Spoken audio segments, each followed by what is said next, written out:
Hi, Sydney here from sydneyreadseverything.com, which is my website where I chronicle my attempt to read every major work of the English canon. And today I'm going to talk about that project, why I started it, what it entails, and tell you a little bit about what you can find on the website. So let's start with, why am I trying to read all the major works of the English canon?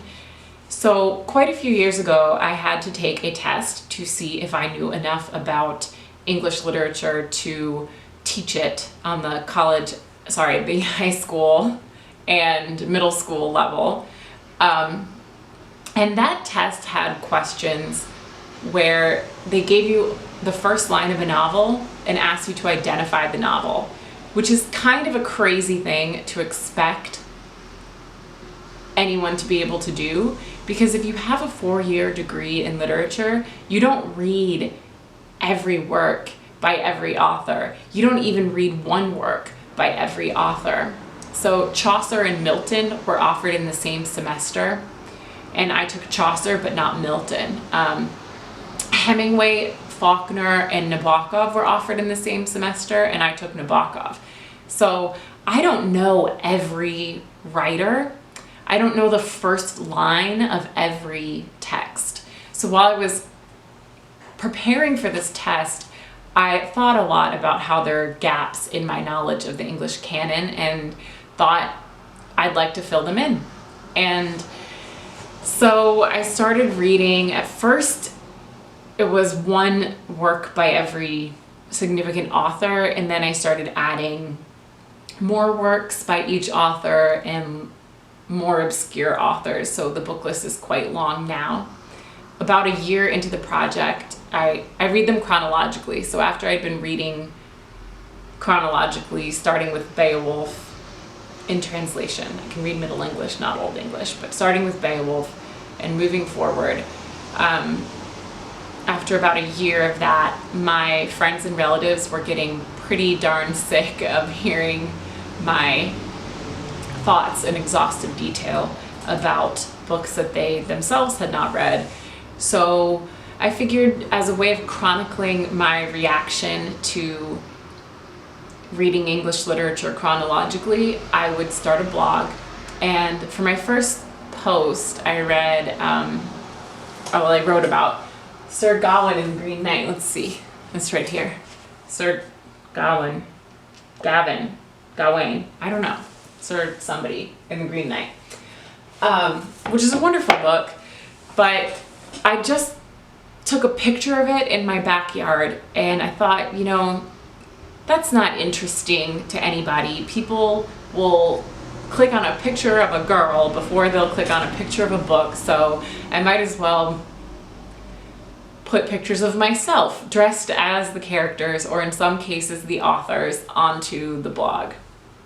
And that's what I started doing. And dressing up as the characters is fun because it's goofy and just inherently a fun thing to do. Who doesn't want to play dress up?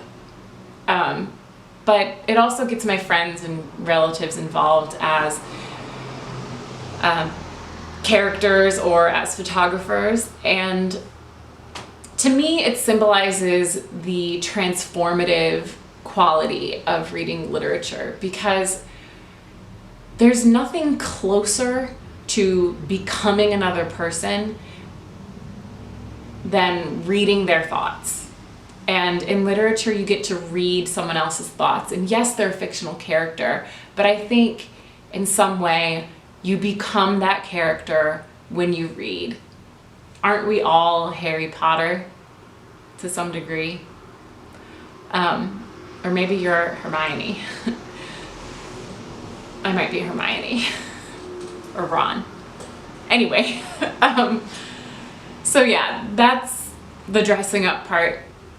So the blog is my reaction to literature with pictures of myself dressed as the characters or the author. And in terms of what you can find on the site itself, across the top, there's a tab for About, which has this video and some other information about the blog.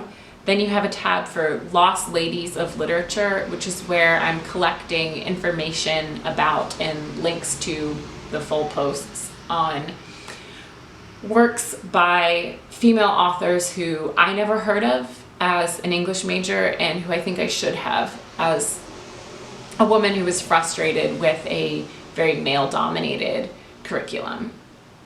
And let's see what else. Oh yeah, the all-important tab for the book list, which is where you can see the list of everything that I've read and that I intend to read. And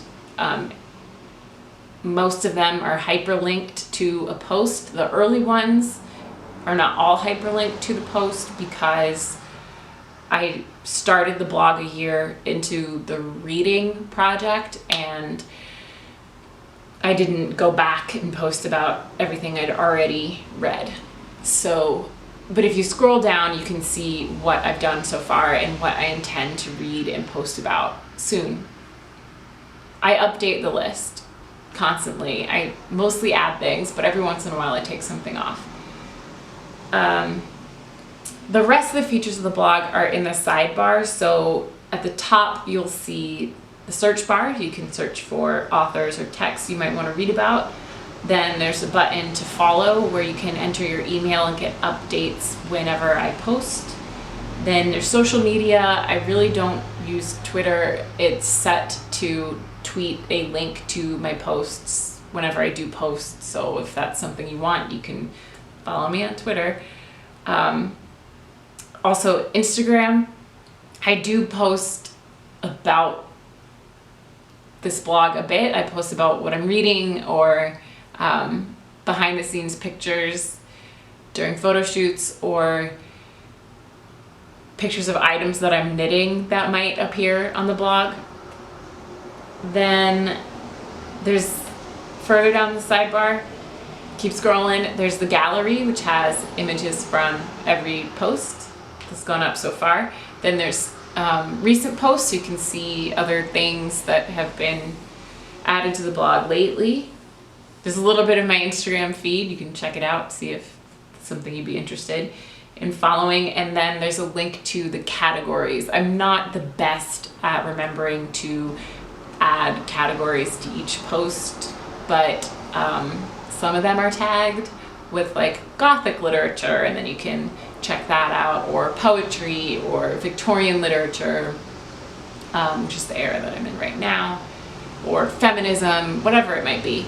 So you can check out those categories and try to sort by them if that's interesting to you. And thank you so much for watching. I hope you enjoy the blog. I appreciate every single reader. If you have questions or comments or feedback, please provide them here or on the site itself. Thanks.